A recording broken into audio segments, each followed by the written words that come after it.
আন্তরিক শুভেচ্ছা ও অভিনন্দন। তো দর্শক বন্ধুরা, আজকে আপনাদের সামনে কথা বলবো আমি একদিন বয়সের হাসির বাচ্চা নিয়ে। যেহেতু নতুন বছর, নতুন বাচ্চা করতেছে, নতুন বাচ্চা নেওয়ার চিন্তা ভাবনা করতেছেন এবং অনেকেই আছেন যে নতুন বাচ্চা নিতেছেন।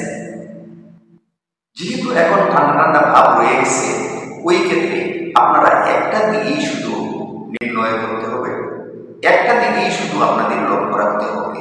সেই দিকটা হইল, আমি যে কথাগুলি বলতেছি বা বলবো, এই কথাগুলি কিন্তু আপনারা অবশ্যই জানেন। না জেনে কিন্তু ওই বাচ্চাগুলি লালন পালন করেন না।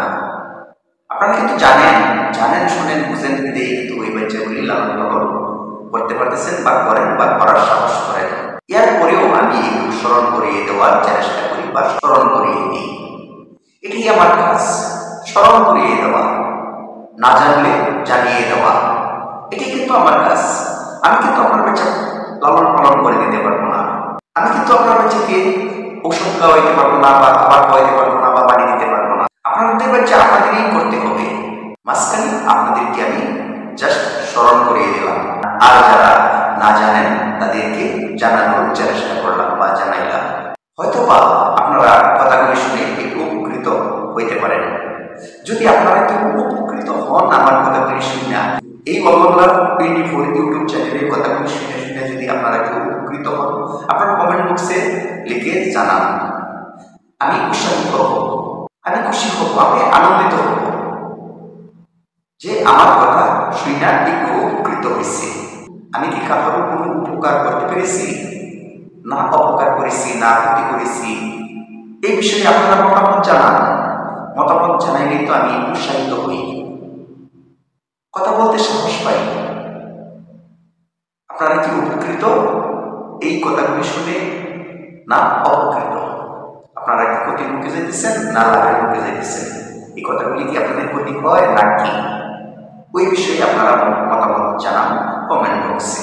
তো বিশেষ করে কথা হইল, যা বলতে চেয়েছিলাম, হাসির বাচ্চাকে প্রথম এখন কি করতে হবে?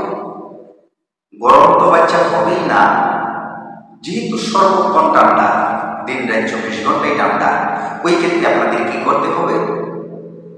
বাল্ব, অর্থাৎ 100 ওয়াটের বাল্ব, 100 বাচ্চার ভেতরে একটা বাল্ব, এমনি ভাবেই 3 দিন একটানা রাখতে হবে।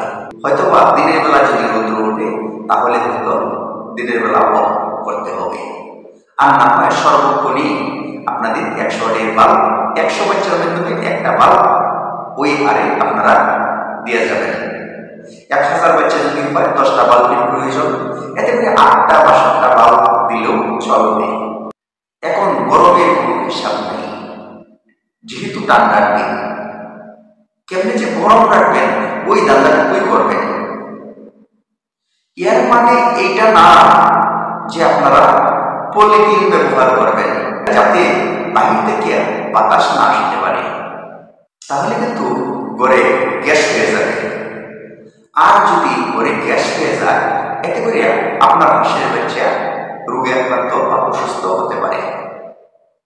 এটা কিন্তু আপনাদের জন্য একটা ক্ষতিকারক দিক। ব্লক দিতে পারেন, দিবেন ব্লক, বাতাস, অতিরিক্ত বাতাস না আসার জন্য। এই ক্ষেত্রে আপনারা পানির ছালা দিয়ে ব্লক দিতে পারেন, অথবা পাতলা কাপড় দিয়ে আপনারা ব্লক দিতে পারেন, সরাসরি বাতাসটা যাতে অ্যাটাক না করতে পারে। এর মানে এই না পলিথিন দিয়ে ব্লক দিবেন। পলিথিন দিয়ে যদি ব্লক দেন তাহলে কি হবে? অক্সিজেন বন্ধ হয়ে যাবে, বাতাস একদম আপ ডাউন করতে পারবে না, ভিতরের গ্যাসটুকু একদম বাইরে যাইতে পারবে না। এতে করে ঘরের ভিতরে এই গ্যাসটা আটকা, এই গ্যাসে অ্যাটাক করবে আপনার হাঁসের বাচ্চাকে। এতে করে আপনার হাঁসের বাচ্চা ক্ষয়ক্ষতির দিকে চলে যেতে পারে এবং ক্ষতি হতে পারে। আর যদি এভাবে রোগে আক্রান্ত হয়ে যায় বা এরকম গ্যাস আটকিয়ে যদি ক্ষতির দিকে চলে যান, তাহলেই কিন্তু আপনারা লসের দিকে চলে যাবেন। আর আপনারা যদি লস হয় তাহলে কিন্তু আমার লস, এই দেশের লস। আপনারা কাজটুকু করবেন, হাঁসের খামার করবেন, হাঁসের বাচ্চা লালন পালন করবেন, সঠিক মতনে জেনে শুনে বুঝে আপনারা হাঁসের খামার লালন পালন করবেন বা চাষবাস করবেন। এতে করে আপনি লাভবান থাকবেন এবং দেশ লাভবান থাকবে। আপনারা লাভবান হন, দেশ উপকৃত হোক, লাভবান হোক, এই প্রত্যাশাই কিন্তু করি। এই আশা নিয়েই কিন্তু আপনাদের সামনে ওই ভিডিওগুলি দিয়ে থাকি বা দিয়ে যাই আমি মোহাম্মদ আজিজুল হক। এই অবলম্বন 24 চ্যানেলে হাঁসের বাচ্চা কেমনে লালন পালন করবেন, কেমনে হাঁসের ডিম থেকে বাচ্চা উৎপাদন করবেন, কেমনে ডিম পাড়া হাঁস লালন পালন করবেন, কিভাবে বাচ্চা উৎপাদন করতে হয় দশমিকের পদ্ধতিতে, এরকম ধরনের নানান তথ্য আমি ওই অল বাংলা 24 ইউটিউব চ্যানেলে আমি অনেক তথ্য দিয়ে রাখছি। কোন জায়গায় কি পাবেন, কেমনে কিভাবে কি করতে হবে, আস্তে আস্তে করে দেখতে থাকুন, শুনতে থাকুন, বুঝতে থাকুন। একদিন না একদিন আপনার ফুল জানাশোনা বোঝা হয়ে যাবে।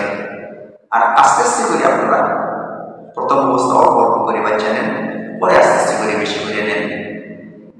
আর সুস্থ সুন্দর ভালো হলে ওই কামারের পরিচালনা করেন। ওই প্রফেসর রেখে আমি মোহাম্মদ আজিজুল হক আপনাদের কাছ থেকে বিদায় নিতেছি। আল্লাহ।